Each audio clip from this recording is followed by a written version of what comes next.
The newer updates to the Jeep project. I built this little tiny angle aluminum bracket to stick under the taillight. I had to chip out a little bit of the taillight to fit the camera in there at the right angle. I actually had to bend this out of square too. You can see it flared up a little bit there just to get the camera angle proper. So obviously when you mount these things, you got to think about what angle it's at and how you're gonna mount it and all that stuff and how you're gonna keep it clean and all that. But yeah, I'm putting in some cameras to the Jeep, and I'm actually going to be using numerous cameras. I found a switch box that allows me to switch between 4 different camera inputs. Here is the harness coming off, and I'm doing some testing with it right now. I'll show you what that's looking like. And it has a little remote switch, so you can switch between left, right, forward, or back. The backup camera is the one already installed. It does have a harness as well that you can activate those cameras without that switch by using the blinkers, the backup light, or the backup sensor. I think it's just, you use just one of the backup lights on the rear tail light for this harness. And I don't know what activates the front one, actually. But needless to say, it has 4 cameras that you can plug into it, outputting to 1 output at a time.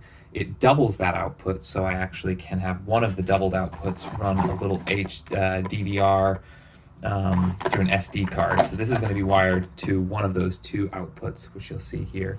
This one is the DVR output, so it's just a duplicate channel so that you can record whatever's happening on the cameras. And this is the one that goes to the back of the head unit. You need one of these Alpine adapter pieces that goes in the Jeep stereos.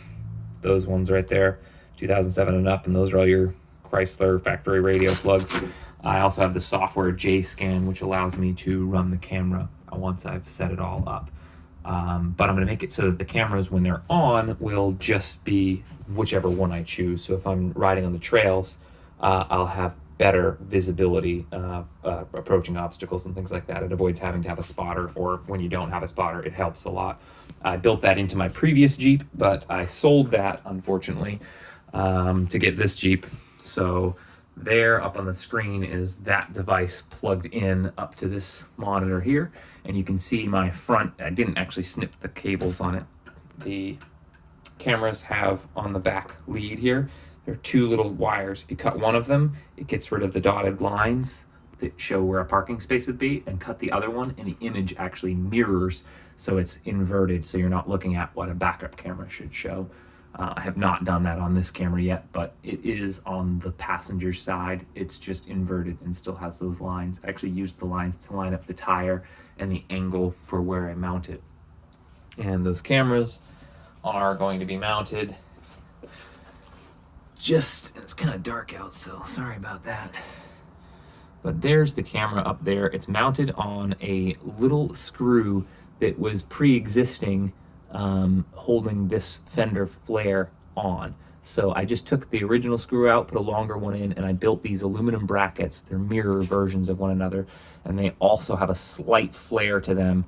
They have one pinpoint here to bolt through the original bolt, so you just wind it out, put this one in, and then put the camera in there. And then the camera's cabling, you can't see it really easily, but there's a little gap in the plastic fender, inner fender, which will allow me to get into the engine bay, and then I'll run the wires back up in through the cab. There's a little cutout hole there to allow you into this compartment, which gets you behind there. So then I'll home run all of my wires. The unit itself and the DVR will be over on the passenger or the driver's side, tucked into that little cubby space, just like this. And then the output for the video will just be on the actual screen that's built into the Jeep. So it'll all look OEM. And the only camera that you'll really be able to visually see will be the backup camera, and it's pretty small.